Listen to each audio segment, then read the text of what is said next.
বান্ধৱীসকল, দুপৰীয়াৰ ভাত আপোনালোকে খালেনে বাৰু? আমি খাবলৈ লৈছোঁ, তাকে আপোনালোকৰ ওচৰলৈ আহোঁচোন বোলো, কথা পাতোঁ দুআষাৰ।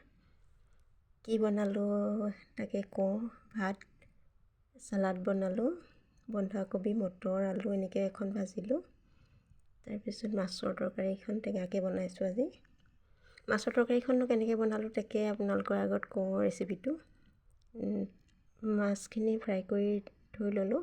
কেৰাহীত জোখমতে তেলকণ দি তৰকাৰীখনৰ জোখমতে দি লৈছোঁ আৰু মেথিকেইটা ফুটাই ল'লোঁ। তাৰপিছতে বিলাহী মটৰখিনি দি ভালকৈ ভাজি ল'লোঁ।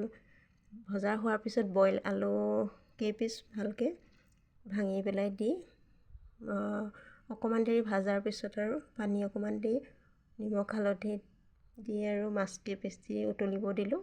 সিমানখিনি আৰু অকণমান ডাঠকৈ বনাইছোঁ তৰকাৰীখন। থেংক ইউ, আপোনালোকেও খাওক, আমিও খাওঁ। মোৰ চেনেলটো ছাবস্ক্ৰাইব কৰি মোক উৎসাহিত কৰিব, লাইক কৰিব। ধন্যবাদ।